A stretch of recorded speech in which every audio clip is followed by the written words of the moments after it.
What's up, guys? Here's another week of the Cherrywood podcast. We hope you had a lovely Christmas last week. So we have today the producer and the two directors of The Dancing Men. So who are we? Who are you guys? So I'm Reese Pocklington and I am the producer. I'm Millie Pickburn-Perkins and I'm one of the directors. I'm Pierce Cunningham and I am one of the directors also. Amazing. So let's have a sneak peek into things. How is everything going at the moment? Everything's gone fine, like pre-production's nearly wrapped, and for the past couple of days, Millie and Pierce and I have been doing some more auditions, been looking at self-tapes, and we are, the cast list should be complete now. We're ready to go. Is that something we are ready to release in a couple of weeks? Yes, definitely. Yeah. Should be, yeah. That'll be awesome. The place to go to have a look at the release for the podcast people, it will be on the Cherrywood Pictures website. A link will be in the description. So when you guys got your role, it's quite far back to look. How did you feel?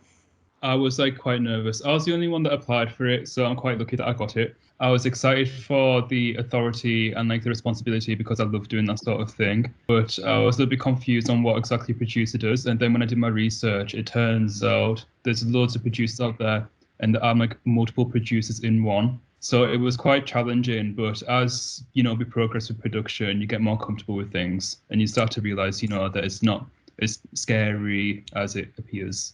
Yeah, I was pretty much in the same boat. I felt like a bit of a fraud, I'm not going to lie, but as soon as I started researching and started actually doing things, it got a lot easier. Yeah, I was really excited when I found out that I got the director role.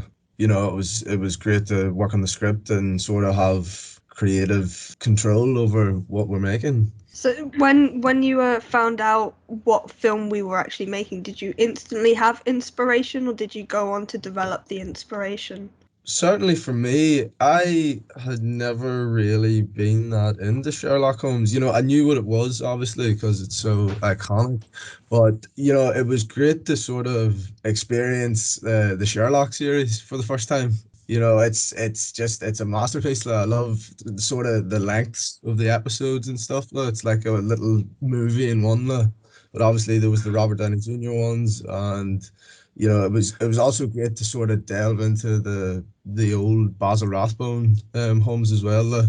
Also, I've got a few of the books. Sort of, I'm just sort of infatuated by the whole lore of it now. Yeah, I was the same. I wasn't really a Sherlock fan before I got given this role, but it's just been really cool, doing the research into this amazing series that's been going on for so long. I mean, the directors are in charge of all the creative stuff, so my input's not really as valued. But I agree, the classics are a really big impact on our project right now. And it's nice to kind of alter things to suit our vision, their vision. So would you guys like to explain what this film is?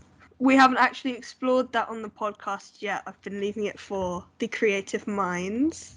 Yeah, so our film is inspired by the Basil Rathbone era, and obviously things like cinematography, we're shooting it in 4:3 ratio and in black and white and everything. But in terms of the story, there's still some quite modern elements. So, for example, there's a code that this inventor invents, and it's kind of the skeleton key to everything on the internet. So privacy isn't really a thing.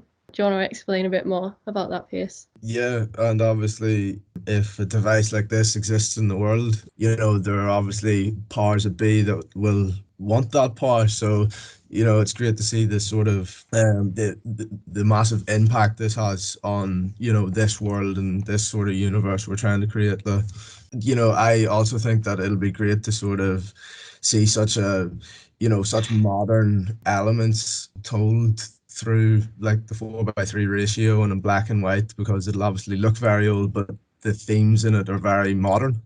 Yeah.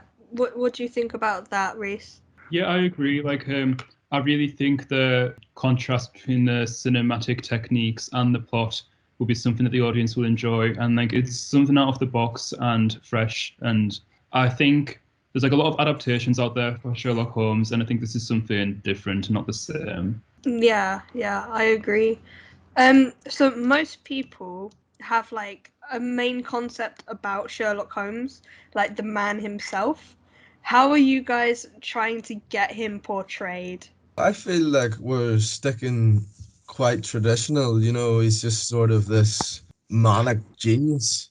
Are you bringing anything new to the table with this Sherlock? There is a bit of a cheeky side to him that we're going to see that's going to be really exciting to play around with, and I think the audience will really enjoy that, and it'll add a bit of comedy as well. But for the most part, quite traditional, but a bit more light-hearted as well.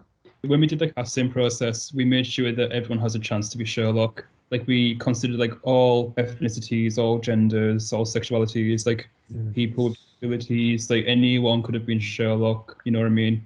Like throughout its whole life, it's been a very like white male dominated thing. So we're trying to branch it out and just make it a lot more diverse. So when you first got the script, what was the first thing you did? How did you come up with the concepts of how you want to reword the script, remake it? What's the process of like designing this project? The first thing was just making it accessible to modern audiences.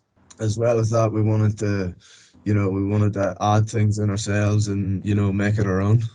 What departments are you actually the closest to? Would you say you're closer to the art department at the moment, and then it will move on to the cinematographers? No, we started off with the cinematographers. It was great, working with Heather. She's just got an eye for it, you know what I mean? We basically tell her what we want to see and she just makes it happen. Yeah. So have you had any input with the costumes and props and how you want the scenery to look? I know we're using the beautiful Horton Tower at the moment. Do you have any other locations as well? Not confirmed yet, but in terms of costume and just like the design and overall look of the film, we made some mood boards and some like other films to take inspiration from, and we're kind of not setting a particular time period, but we really want to show that modern with a hint of vintage as almost as a homage to that. Those guys are in charge of everything creative, but like I work close with the ADs to make sure that their vision becomes a reality. So I suppose we'll go with the final closing up question for you guys. How do you see this project turning out? I think that, in the end of it all, I think everyone's going to be really proud of what they've done. We're trying to tell a story and I feel that we're going to tell it great. Yeah, I agree. I've got a lot of optimism for the project. I mean, all of our crew have experience in the film industry already. We're quite, I think most of us have won awards in filmmaking, but it's our first feature film.